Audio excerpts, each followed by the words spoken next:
Banyak sahabatku, mereka bilang Salafi itu keras, kaku, ingin benar sendiri dan tidak mau kompromi. Tapi anehnya, justru dari kalangan penuduh inilah kasus dan santri berderet-deret dengan korban yang jumlahnya puluhan orang. Saya bingung ada fenomena apa ini. Mari kita buktikan sedikit daftar fakta kasus. Fenomena ini terjadi karena contoh dan teladan dari nabimu. Berapa banyak kasus yang dilakukan oleh Nabi dan para sahabat? Itu adalah cerita Arab, cerita Nabi, dan cerita selanjutnya bagaimana penyebaran Islam itu. Imam Bonjol saja, ataupun anak buahnya Imam Bonjol. Sekarang saya tanya, berapa wanita yang digagahi oleh Imam Bonjol? Sampai dia meninggal dalam usia 95 tahun. Bagaimana dihabisin 600.000 orang Batak. Itu penyebaran Islam itu tidak lepas dari cerita itu. Khalid bin Walid bukan saja merenggut wanita-wanita dalam peperangannya. Itu terjadi terus. Dan itu cerita lumrah. Semua orang tahu bagaimana ISIS, anak buah Abu Bakar al-Baghdadi, dan orang-orang Yazidi, orang-orang di Irak, itu dipakai, wanita-wanita itu dibayar untuk memuaskan hawa nafsu tentara yang ada. Dan demikian pula di dalam Islam, di sejarah-sejarah perjalanannya itu. Ada teladan kok. Kalau kamu bongkar fenomena apa, nggak perlu nanya fenomena.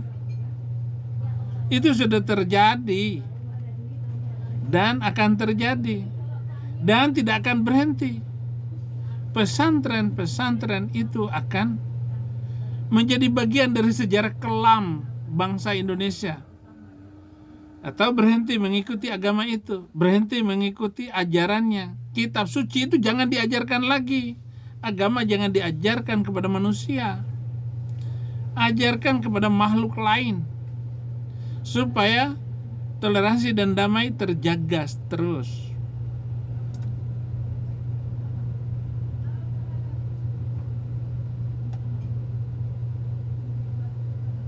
Apa kok nggak ada suara? Kusumopati kasus 2026 diduga mencapai lebih dari 30-50 santriwati selama bertahun-tahun. Modusnya mengaku wali nabi, meminta menemani tidur, dan mengancam akan mengeluarkan korban jika menolak. Korban banyak yang yatim piatu dan berasal dari keluarga yang miskin. Bahkan ada yang sampai dan dipaksa nikah dengan santri lain buat menutupi aib. Ia sempat buron sebelum diringkus di Wonogiri. Yang kedua adalah Kiai Muhammad Rabi'i alias Guru PI Ponpes Nurul Ilmi Martapura, Kalimantan Selatan kasus 2025. Terbukti sekitar 20 santri laki-laki sejak tahun 2019. Modusnya menggunakan dalih buang sial, minta dipijat, dan memaksa korban melakukan tindakan yang tidak senonoh.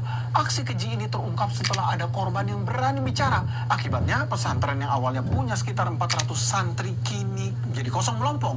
Akhirnya dia divonis 12 tahun penjara dan denda 100 juta. Yang keempat, Kiai Subhan Ponpes Serajul Ulum Jombang kasus 2021 divonis 15 tahun penjara dan denda 4 miliar karena terbukti santriwati.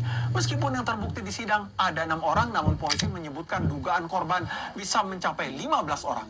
Modusnya minta oral dengan dalih supaya ilmunya berkah dan harus nurut kepada guru. Yang kelima, Kiai M. Sahnan Ponpes di Sumeneb kasus tahun 2025 divonis 20 tahun penjara plus denda 5 miliar dan kimia 2 tahun. Mengaku punya ilmu metafakta dan mengajak jadi relawan kesehatan. Dia sempat buron bertahun-tahun, berani tawarkan sumpah mubahalah, tapi akhirnya kalah bukti, divonis 7 tahun penjara.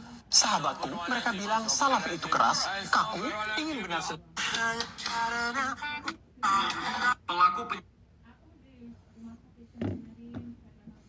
Sejarahnya, Nabi kamu itu, berapa wanita yang dia tidurin? Abu Bakar berapa istrinya? Umar bin Khattab lebih lagi. Utsman ngawinin putri Nabi dua-duanya. Dzunnurain. Utsman itu mendapat 2 anak gadis Nabi. Terus Ali bin Abi Thalib kawin dengan Fatimah, putri terakhir yang melahirkan Hasan dan Husain. Nah, ketika Ali bin Abi Thalib mau mempoligami anaknya Nabi, Fatimah, dengan anak Abu Jahal yang sudah masuk Islam, oh, Muhammad marah. Dia naik di mimbar Jumat dan mengatakan, barang siapa yang menyakiti hati anak saya, maka dia tidak masuk surga, katanya. Giliran dia boleh poligami, tetapi menantunya, anaknya sendiri, mau dipoligami oleh Ali bin Abi Thalib, tidak boleh. Dia naik di atas mimbar. Dan setelah Fatimah ngek, Muhammad ngek, Ali bin Abi Thalib menikahi 26 wanita. Berderet-deret dan berurutan. Cucu Nabi Hasan dan Husain. Tahu berapa istri Hasan dan Husain? 40 orang sampai ngek. Hasan ngek, Husain ngek. Bahkan kepalanya itu diajak keliling ke kota Damaskus atau kota Baghdad itu. Damaskus lah. Oleh Yazid, cucu Abu Sufyan, kepala cucu Nabi. Padahal Muhammad bilang, barang siapa yang mau lihat surga, lihatlah cucuku ini. Tapi geramnya persaingan politik, agama tidak diperlukan, nggak didengar-dengar lagi. Kenapa? Ya itu tadi, saudara. Fenomena apa ini terjadi? Fenomena karena melihat contoh teladan dari sejarah Islam itu sendiri. Mohon maaf kalau saya harus membicarakan ini, Ustadz. Dan jangan lupa, saudara, jangan khawatir dengan apapun yang saya omongkan. Nah, Muslim-Muslim itu nanti akan mengambil video-video saya untuk bahan lawakan mereka. Tetapi saya menyampaikan dengan serius. Silakan aja kamu potong-potong video saya untuk mempermalukan agamamu sendiri. Ngomong donasi. Dasar Muslim. Lu sendiri pakai video saya untuk mendapatkan uang dari YouTube. Jadi saya sangat berterima kasih sekali ada video-video saya yang begini, kemudian saya review kembali. Alkitab luar biasa, firman Tuhan, Injil ini adalah suatu teladan yang bagus. Bagaimana saya harus memberitakan Injil agar tidak malu. Dan apabila aku nanti datang kembali ke Indonesia, saya bangga karena banyak Muslim yang telah meninggalkan keyakinan Arabnya itu. Dan saudara-saudara, cara satu-satunya adalah mari kita berjalan memberitakan Injil agar bangsa ini sadar bahwa agama itu adalah agama yang tidak pantas untuk diikuti oleh manusia.